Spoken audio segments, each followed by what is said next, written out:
Tom Clancy's Ghost Recon Future Soldier is a third-person shooter from 2012 featuring a cooperative campaign which can be played with up to 4 different players. The game also supports competitive multiplayer modes and, of course, a single-player variant of the campaign. It is a cover-based shooter, so the way taking damage works means that if you're in cover, you're almost invincible, even on the hardest difficulties. If you're out of cover, you die in 3 seconds, even on the easiest difficulties. The graphics of this game are decent. For a game released back in 2012, they were far from revolutionary.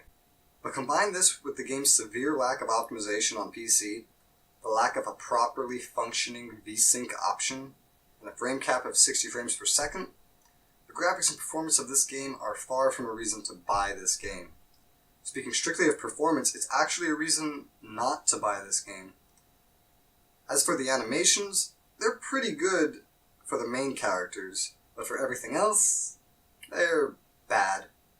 The soundtrack of this game is simply decent for the most part, but on occasion, and by occasion I mean about one time in the entire game, it can make something the most amazing thing ever.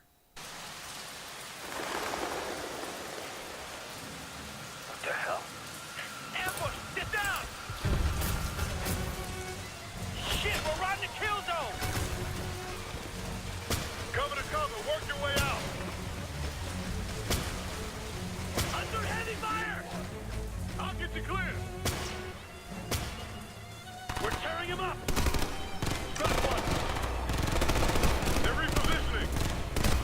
The actual sound effects of the game are severely lacking, and very often, at least twice per mission, you run into an instance where you feel like at least half of the sound effects are simply missing. The story is another thing that's just decent.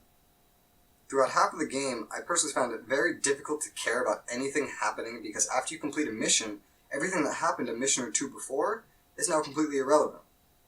Never to be brought up again, with the exception of the prologue. The game even sports a highly gruesome cutscene, which is likely the reason for the game's age restriction, but that scene adds literally nothing to the game. It was weird to watch because it was so random, and it was never mentioned again after the mission that followed it.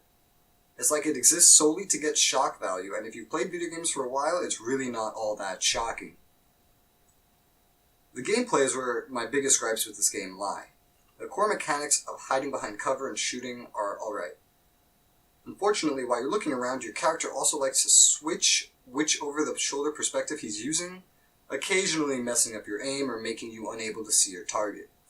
Sprinting is annoying to control at best, feeling very bulky and clunky, and they put your character model right in your face and fog out part of your screen while you sprint, making it impossible to see anything that is straight ahead of you or to the left of you. Controlling missiles is horrible. You try to line up a straight aim and your missile actually just jerks around like it's having a seizure mid-flight. Come on.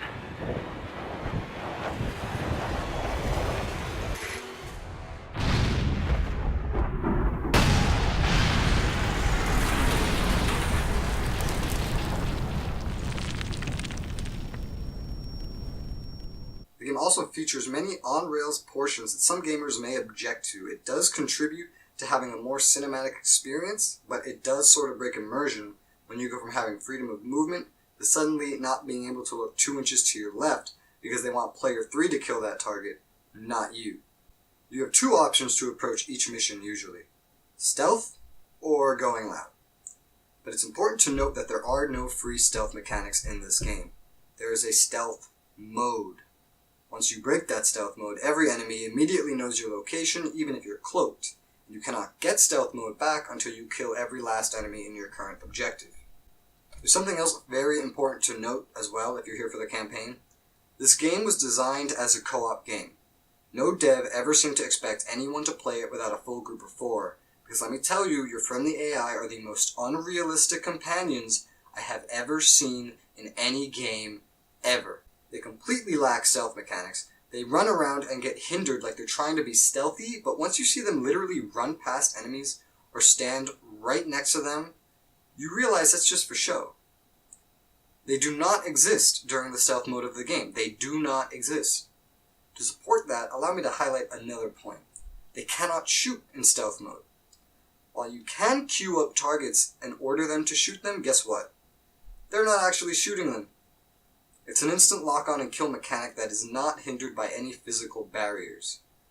Don't believe me? Watch then as my AI teammate one-shots an enemy through a plane. One truck. 6 o'clock. Go. Camo up. As a side note, and that's all this other portion of the game really feels like, a side note, the multiplayer of Future Soldier will only appeal to a very specific type of player. If you are not a Call of Duty run-and-gunning lover who is tolerant of occasionally taking cover, then you will not like this game's multiplayer. I tried playing it tactically like the campaign, and I did alright.